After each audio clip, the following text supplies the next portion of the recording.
السلام عليكم ورحمة الله وبركاته. إن الحمد لله نحمده ونستعينه ونستغفره ونعوذ بالله من شرور أنفسنا ومن سيئات أعمالنا. من يهده الله فلا مضل له ومن يضلل فلا هادي له.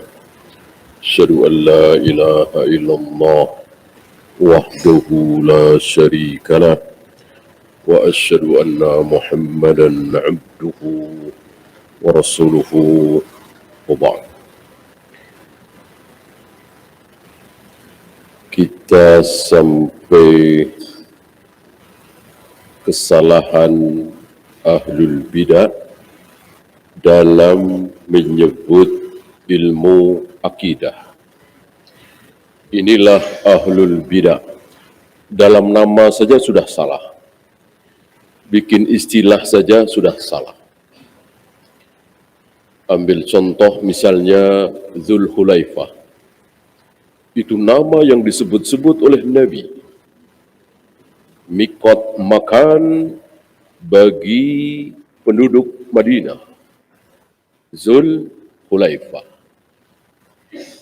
Tapi jarang sekali kaum muslimin hari ini menyebut sebagai Dzulhulaifah. Kebanyakan kaum muslimin menyebut dengan Bir Adi. Nabi enggak kenal, para sahabat enggak kenal. Itu sekedar nama. Ahlus sunnah benar. Di luar ahlus sunnah banyak yang salah sekalipun sekedar nama. Nah, termasuk ini.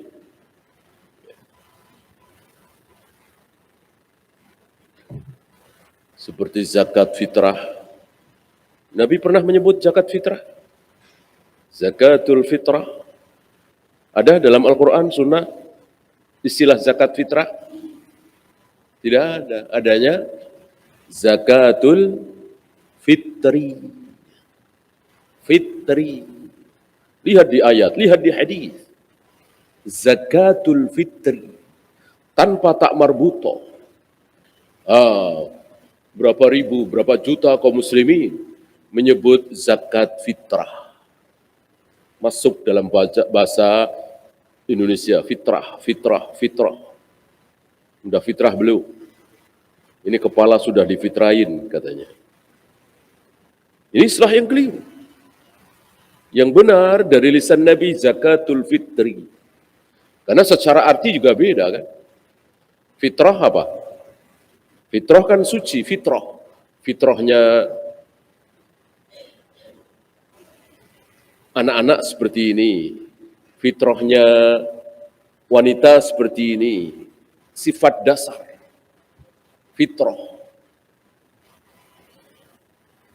Oh, dia fitrahnya belum rusak. Oh, kalau dia fitrahnya sudah rusak. Kalau ada laki-laki suka perempuan, itu fitrahnya belum rusak. Kalau ada laki-laki suka laki-laki atau perempuan suka dengan perempuan, itu fitrahnya sudah rusak. Gitu. Antum bisa punya gambaran kan fitrah, apa itu fitrah? Sifat dasar.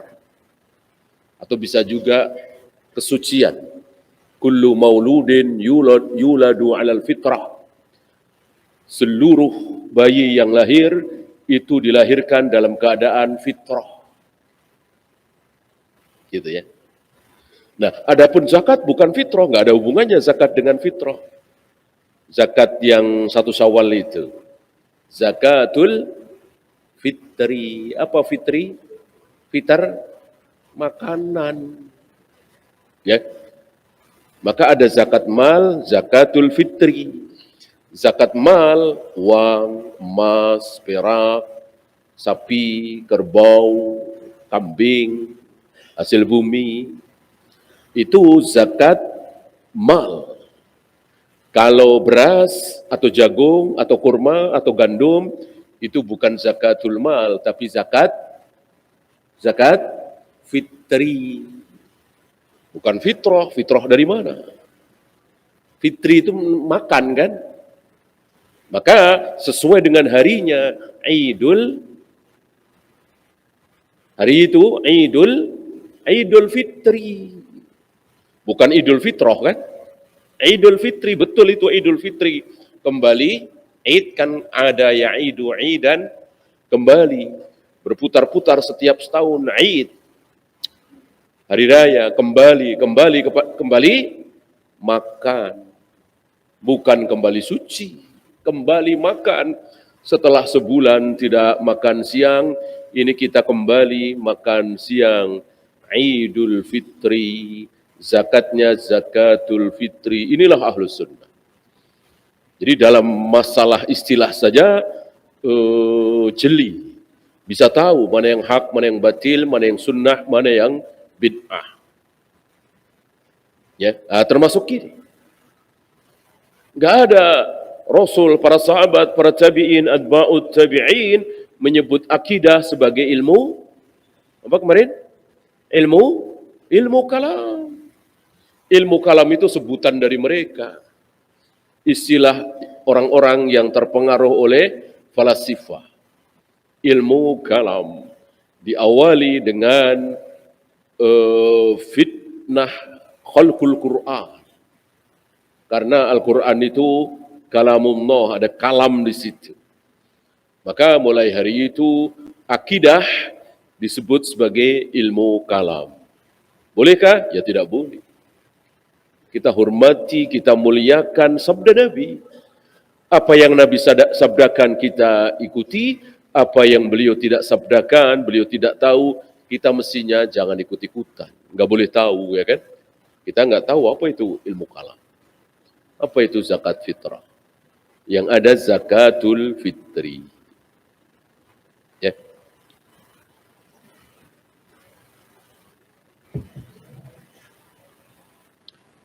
Wa'tiqadu ahli sunnati wal jama'ati as-salafiyyin, i'tiqad ahli sunnah wal jama'ah salafi fi jami'i tafsilatihi wa juz'iyatihi, dalam semua pembahasan yang tafsil, yang juz'iyah, yang bagian-bagian, yang mujmal, huwal aswab, wal athwab, wal aslam, wal a'lam, wal ahkam, wal aqwam, wal agnam.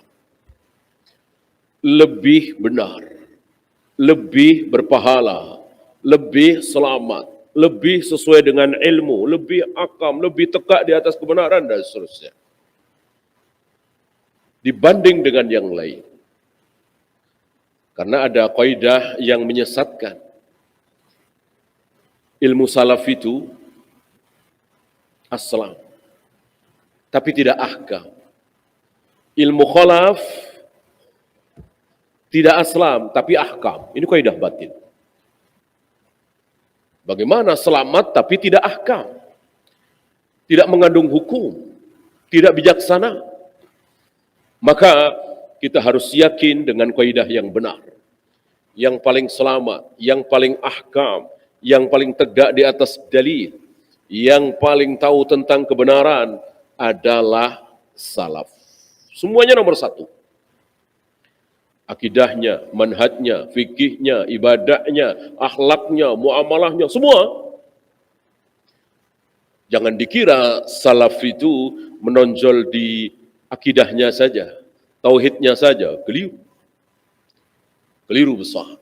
Dalam segala hal. Ya tauhid, akidah, akhlak, muamalah, semua.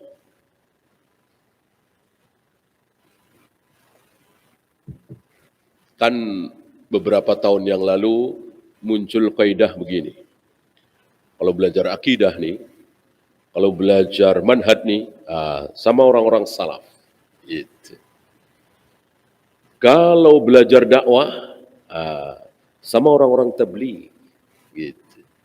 Kalau belajar jihad nih, sama orang-orang NII, gitu. Orang-orang pergerakan. Itu jelas pasti. Mau jihad, mau ibadah, mau akidah, semuanya mengikuti salaf. Karena salaf adalah Rasul dan para sahabat. Ya. Bukan tuh pengajian yang itu tuh. Pengajian yang itu tuh yang salaf. Ya, yang itu tuh. Jadi kita memulangkan salaf itu kepada Rasul dan para sahabat. Kebenaran ini milik Rasul dan para sahabat. Kita cuma sedang belajar. Kalau mereka kan tidak. Mereka enggak. Kelompok kami, yang NII, yang LDII, yang Hizbut Tahrir, Jama'atut Tabligh, Ikhwanul Muslimin, mereka kullu hizbin bima ladaihim farihu. Bangga dengan nama mereka sendiri-sendiri. Salaf tidak. Coba taklim-taklim salaf. Yang dipuja-puja siapa? Yang dielu-elukan siapa? Yang dibanggakan siapa? Rasul dan para sahabat. Rasul dan para sahabat. Bukan, nih, saya nih, kami nih, pengajian kita ini, enggak. Seperti di sini kan cuma belajar. Kita sedang belajar bagaimana Rasul dan para sahabat berakidah. Bagaimana Rasul dan para sahabat beragama. Bagaimana Rasul dan para sahabat sholat, tawaf, sa'i, jihad, dan seterusnya. Yang dalam perjalanan pelajaran kita bisa saja salah, tergelincir. Namanya manusia. Imam Malik pernah salah dalam puasa 6 hari di bulan Syawal. Imam Abu Hanifah pernah salah dalam masalah saksi wali pernikahan seorang wanita. Ya, bahkan para sahabat pun pernah salah. Apalagi kita ya kan? Nah, ketahuan nih, saya ngomong salah, ya udah rujuk, coret, ganti, mudah. Beda dengan mereka. Beda dengan mereka, LDI dan seterusnya. Karena mereka kan sudah membuat satu, apa istilah mereka, ADART. Masuk dirubah. Masuk diganti. Kan merasa bahwa itu sudah benar, sudah sempurna. Maka dibikinlah kelompok ini. Kalau belum punya ADART, belum punya formula, belum punya rumus-rumus, ya mungkin mereka nggak berani bikin perkumpulan itu. Mereka berani membuat kelompok itu karena mereka merasa ini kebenaran, sudah menemukan kebenaran. Apa? Ini dia begini. Bentuknya macam-macam kan? Ada yang dengan keluar dalam sebulan 3 hari misalnya, atau seminggu misalnya. Ada yang membuat kelompok-kelompok kecil yang dipimpin oleh seorang murabbi, ada 8 orang, 9 orang, 10 orang, anak-anak muda. Nah, di situ ada satu murabbi. Murabbinya itu ada di atasnya lagi. Nanti ada pertemuan lagi dan terus. Ada yang begitu. Ada yang masing-masing itu mencari dana. Serahkan kepada pimpinannya 10%, bahkan 15%, 20%. Bukan per tahun, itu per bulan. Padahal Nabi menyuruh cuman 2,5%. Itu pun tiap tahun. Itu pun bagi yang mampu. Kan begitu. Bagi yang hartanya melebihi nisab, di atas nisab.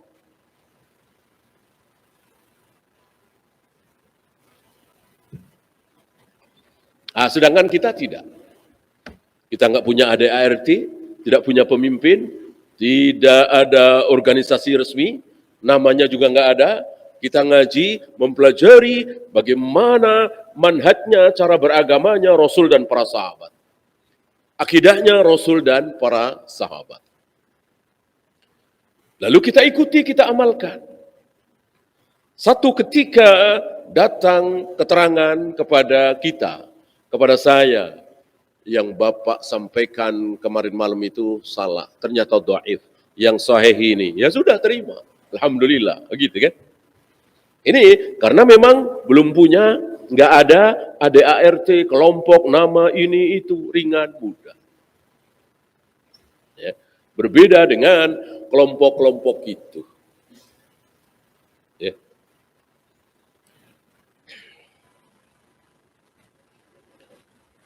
Liqiyamid dalili minal kitabi was sunnati alaih, karena tegak di atas dalil Al-Quran dan Sunnah.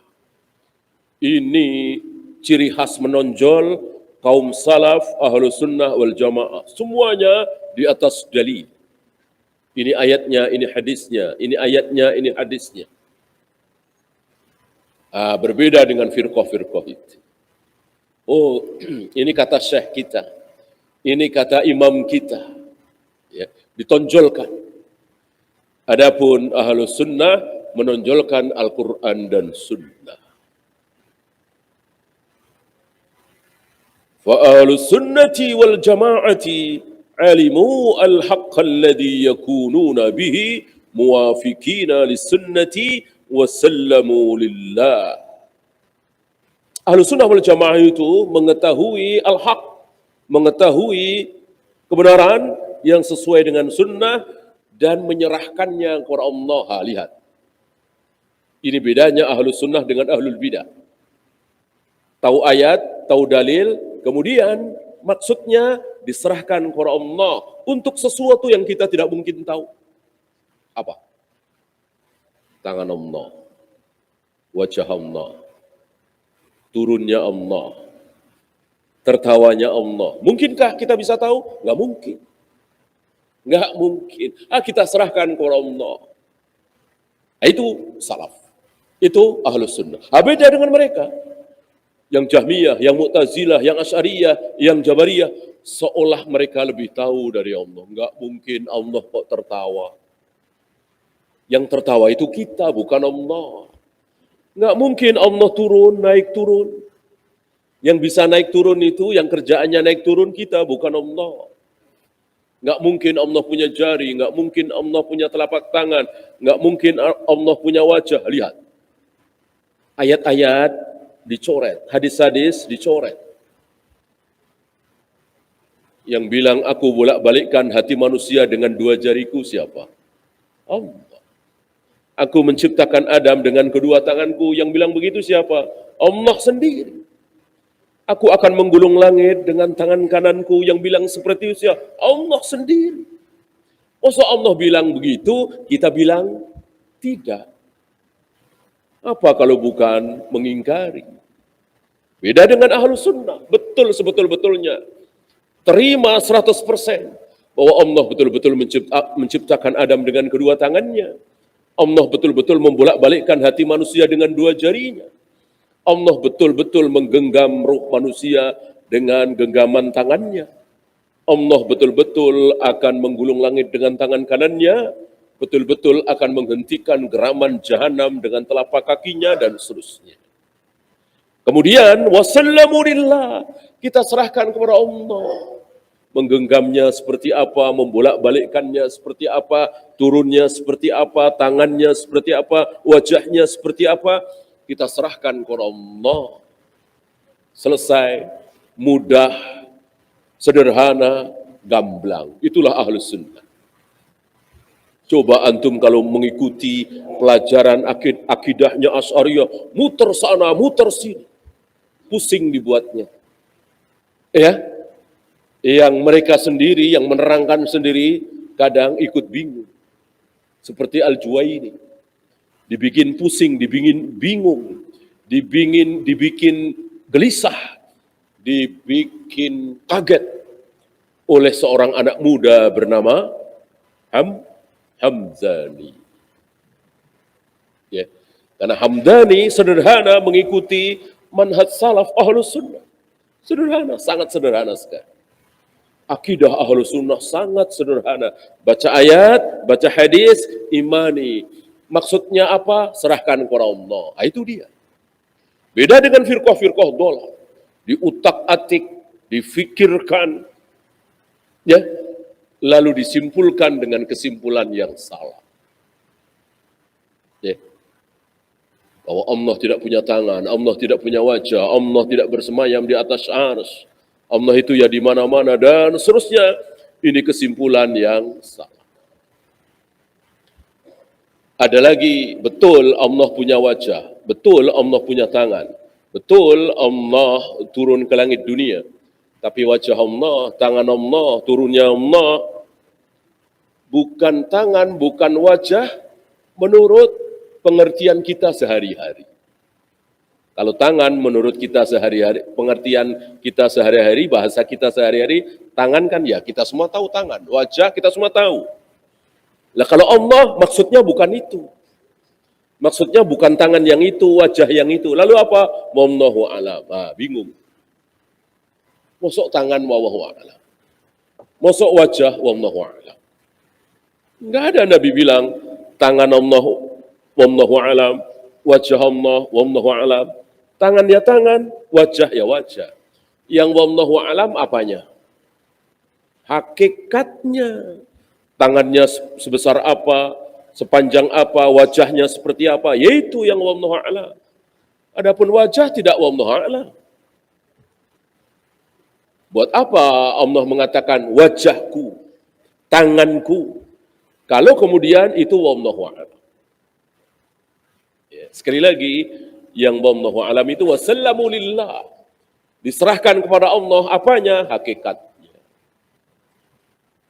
Ada yang rajman bil ghaib, mengira-gira hal gaib, betul Allah istiwa. Tapi yang dimaksud adalah menguasai. Betul Allah turun ke langit dunia, tapi yang turun rahmatnya. Ya. Betul Allah punya tangan, yang dimaksud punya kekuasaan. Wow, ini luar biasa. Ini lebih pintar dari Nabi SAW. Belum pernah Nabi mengatakan tangan Allah adalah kekuasaan Allah. Allah bersemayam di atas arsy adalah Allah menguasai arsy. Itu belum pernah keluar dari lisan Nabi SAW.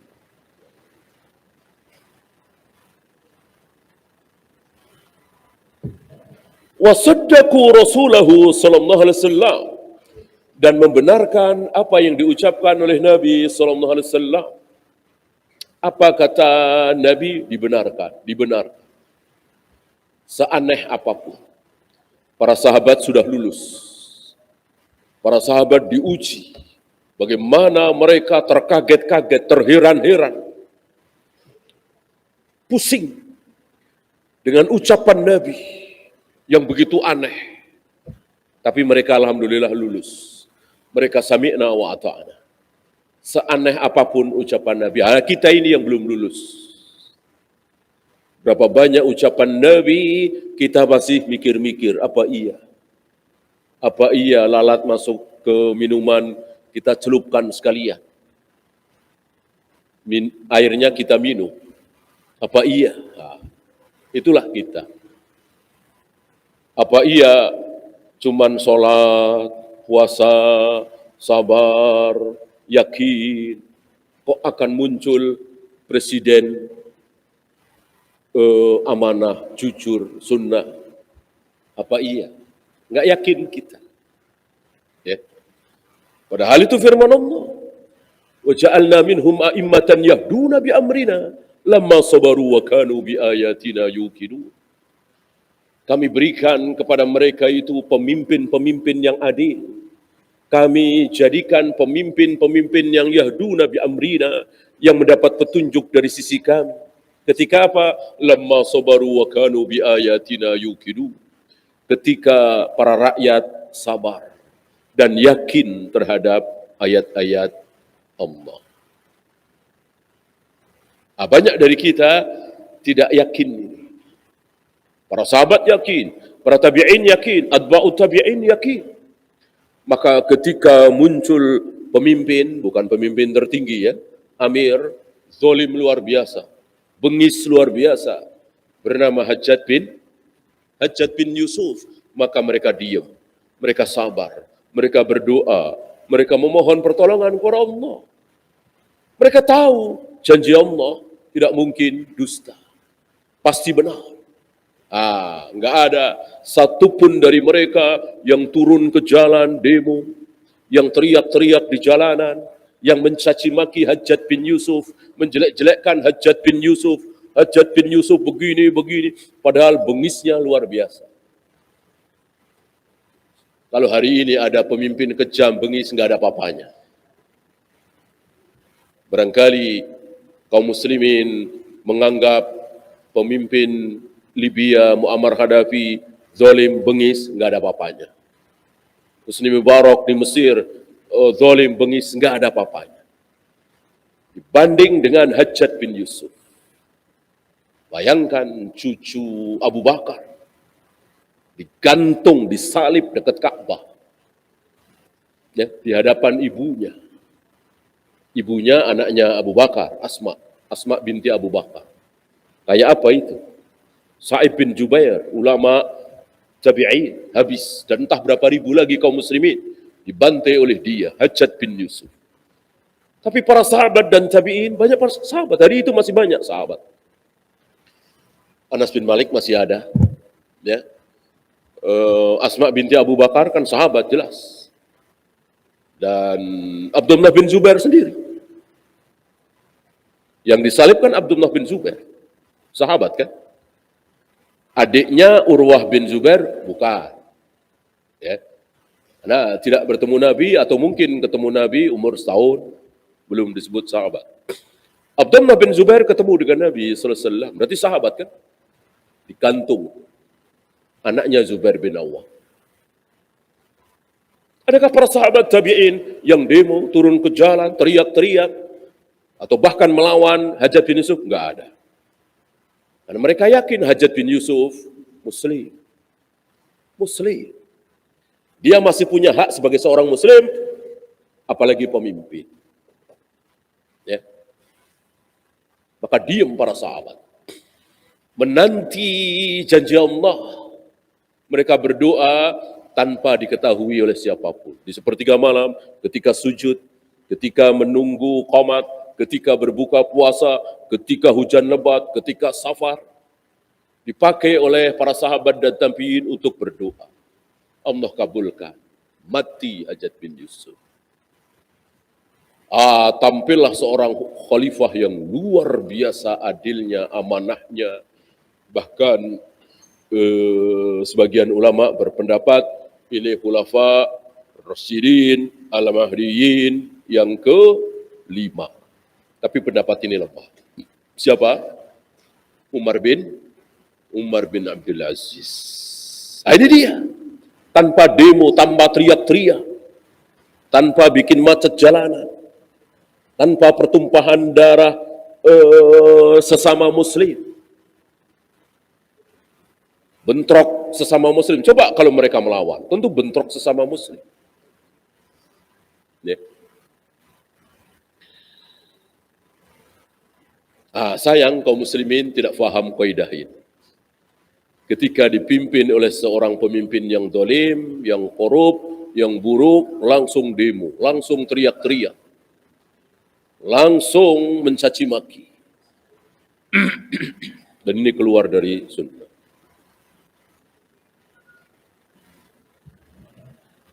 Wantahau amma naha anhu, dan mereka berhenti ketika di-stop oleh Nabi. Jangan, udah berhenti di sini. Tidak melewati sedikit pun. Mestinya seperti itu. Ya.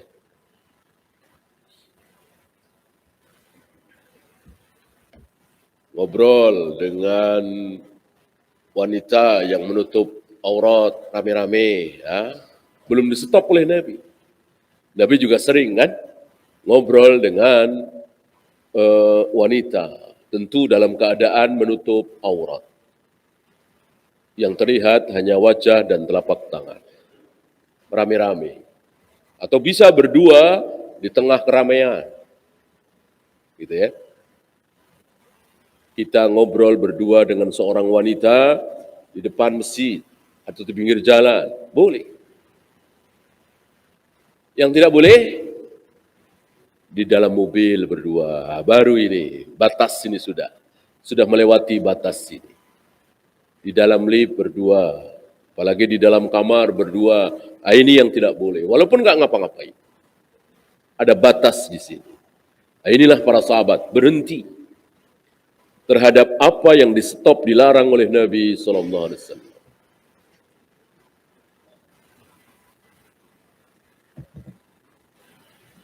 Kemudian beliau membawakan ucapan Syekhul Islam.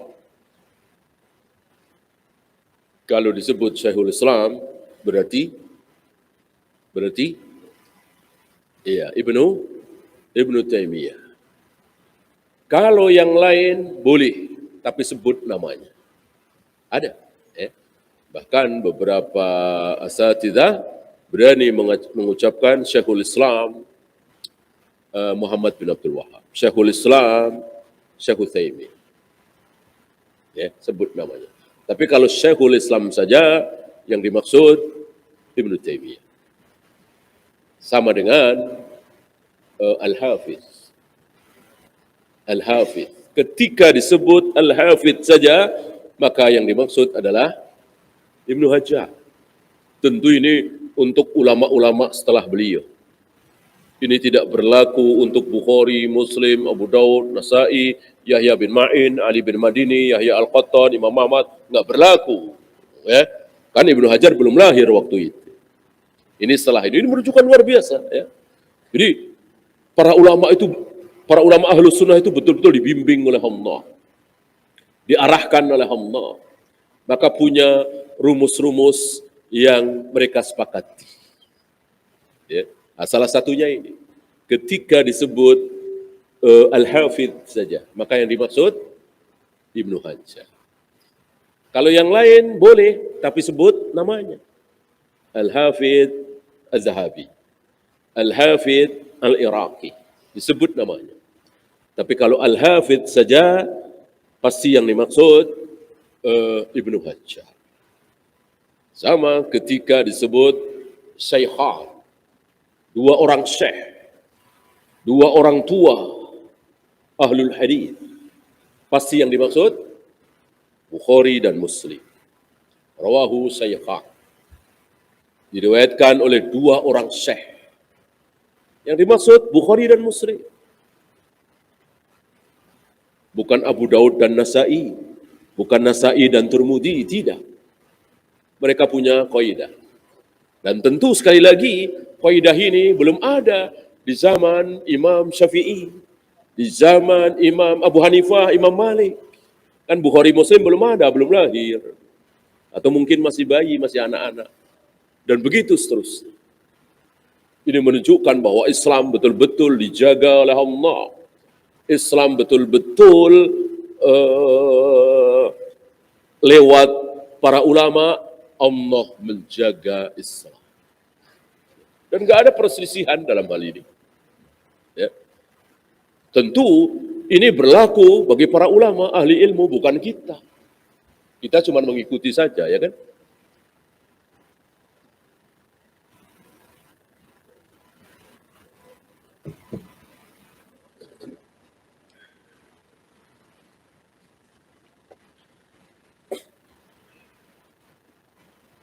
Qala Syekhul Islam Ibnu Taimiyah, innal ilma ma qama alaihi dalil. Yang disebut ilmu adalah yang tegak dalil di atasnya. Kalau tidak tegak dalil bukan ilmu. Bukan ilmu. Walaupun menakjubkan, mengagumkan, dipercaya oleh jutaan kaum muslimin, tapi tidak tegak di atas dalil. Apakah itu ilmu? Bukan ilmu. Tanda cinta kita kepada Rasulullah adalah dengan merayakan Maulid Nabi. Ini dipercaya oleh entah berapa juta kaum muslimin. Apakah ucapan ini tegak di atas dalil? Tidak. Mana ada dalil? Mana ada ayat, hadis yang menyatakan bahwa cara kita mencintai Nabi dengan merayakan Maulid Nabi? Mana? Mencintai Nabi dengan mencintai Allah sama apa beda? Sama persis. Sama. Mencintai Allah otomatis mencintai Rasulullah. Mencintai Rasulullah otomatis mencintai Allah. Beda dengan demi Allah, demi Rasulullah enggak boleh. Demi Allah boleh, demi Rasulullah tidak boleh. Kita bertakwa kepada Allah dan Rasulnya, betul? Salah. Bertakwa hanya kepada Allah, tidak kepada Rasulullah. Karena at-taqwa hahuna, at-taqwa hahuna. Takwa itu di sini, enggak kelihatan. Yang tahu, yang enggak kelihatan cuma Allah. Nabi enggak tahu. Adapun cinta sama persis. Cinta kepada Allah dengan cinta kepada Rasulullah persis. Nah, Ali Imran menyebutkan, in kuntum tuhibbunallah, jika kalian mengaku cinta kepada Allah, maka fattabi'uni, ikutilah aku, ikutilah Rasulullah. Nah, begitu. Sama dengan ketika kita mencintai Rasulullah, fattabi'uni, ikuti Rasulullah. Ikuti Rasulullah. Rasulullah cara sholat seperti apa? Ikuti. Rasulullah cara saum bagaimana? Ikuti. Rasulullah puasa Arafah bersamaan dengan wukuf di Arafah apa beda? Ikuti. Dan seterusnya. Nah sekarang apa ada Rasulullah merayakan Maulid Nabi? Padahal 23 kali beliau melewati 12 Rabiul Awwal. 23 kali. Sebagai seorang Nabi Rasul, kan 23 tahun beliau sebagai Nabi, sebagai Rasul. Tidak ada satupun riwayat. Di 12 Rabiul Awwal itu, kalau seandainya itu betul ya, itu hari kelahiran beliau. Beliau sholat khusus, doa khusus, sholawat khusus, ceramah khusus. Tidak ada sama sekali. Bahkan tidak pernah keluar dari lisan Nabi mengingatkan para sahabat, hari kelahiranku, tanggal sekian, bulan sekian, enggak ada. Yang ada cuman harinya, Senin. Itu pun tidak dirayakan oleh Nabi, tapi di puasa. Puasa, masa merayakan dengan puasa? Apa ada perayaan di muka bumi ini dengan cara puasa? Ya, namanya merayakan sebuah hari itu dengan makan enak, minum enak, kan begitu. Namanya juga merayakan. Masa merayakan dengan puasa dan merayakannya seminggu sekali. Ya. Nah, mereka pakai hujah ini. Atau siapa Rasulullah tidak merayakan Maulid? Rasulullah merayakan Maulid. Dengan cara apa? Puasa Senin. Maka ketika Nabi ditanya, kenapa engkau puasa hari Senin ya Rasul? Nabi menjawab, karena hari Senin itu hari kelahiranku. Nah, itu Nabi merayakan kelahiran beliau, Maulid Nabi. Ya kenapa tidak ditirukan? Kenapa dirubah gitu loh? Ya udah tirukan saja puasa. Kenapa dirubah? Jadi setahun sekali, jadi jalan kaki, pawai obor, ceramah khusus, ya, dan seterusnya.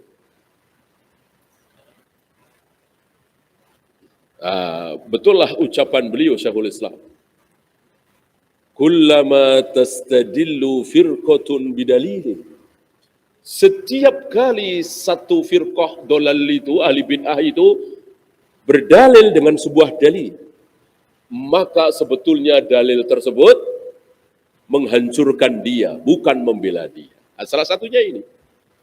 Mereka merayakan Maulid Nabi dengan cara dengan berdalil Nabi puasa di hari Senin. Justru itu menampar mereka.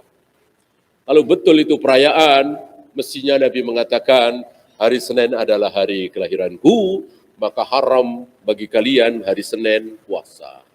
Harus makan-makan, merayakan hari kelahiranku. Mestinya kan begitu. Nyambung. Karena merayakan sekali lagi dengan cara senang-senang, makan-makan. Sebagaimana merayakan Idul Fitri, Idul Adha, haram berpuasa. Bahkan yang biasanya tidak boleh, di Idul Fitri, Idul Adha boleh apa? Di luar Idul Fitri, Idul Adha tidak boleh. Di Idul Fitri, Idul Adha boleh. Karena ini hari raya. Apa? Iya, duf. Musik lah kata antum ya. Tapi pukul, alat musik pukul. Duf rebana kata kita. Itu kan dimainkan oleh dua jariah di hadapan Rasul dan Aisyah. Tidak selang lama Abu Bakar datang. Lalu Abu Bakar mengatakan, mizmarum min mazamiris syayatin. Ini seruling setan. Ini seruling setan. Tidak pantas dilakukan di hadapan Nabi SAW. Langsung Nabi mengatakan, da'huma ya Aba Bakrin, Fa innal yaum yaumul 'id. Biarkan mereka berdua, wahai Abu Bakar. Hari ini kan hari raya, hari Id. Berarti boleh. Kalau bukan hari raya tidak boleh. Ya. Begitu merayakan itu. Bukan malah dengan berpuasa. Innal ilma maqama alaihi dalil. Ilmu adalah sesuatu yang tegak di atas dalil. Ada lagi yang mengatakan al-ilmu qala Allah wa qala Rasul. Ilmu adalah apa kata Allah, apa kata Rasulullah. Dalil kan? Wan nafi'u ma jaa bihi Rasul. Dan ilmu yang bermanfaat itu apa yang dibawa oleh Rasulullah sallallahu alaihi wasallam. Mana ada ilmu yang tidak dibawa oleh Rasulullah? Mana coba? Ya. Walaupun itu pertama kali dari sahabat, tentu sahabat mengambil dari Nabi. Ya. Walaupun kita mendengar pertama kali dari Ibnu Abbas, kita mendengar pertama kali dari Umar bin Khattab, kita mendengar pertama kali dari Utsman, tapi tetap kita yakin nggak mungkin sahabat-sahabat itu berani ngarang. Kita husnudzon, wajib husnudzon. Seperti Ibnu Umar, Abu Hurairah yang mencukur jenggotnya segenggam. Padahal tidak ada riwayat Nabi seperti itu. Nah, kita yakini Abu Hurairah, Ibnu Umar mencontoh Nabi. Ya, cuma tidak disebutkan, ini saya mencontoh Nabi ya. Gitu. Ya, silakan azan dulu. Wassalamualaikum warahmatullahi wabarakatuh. Wa akhiru da'wana alhamdulillahi rabbil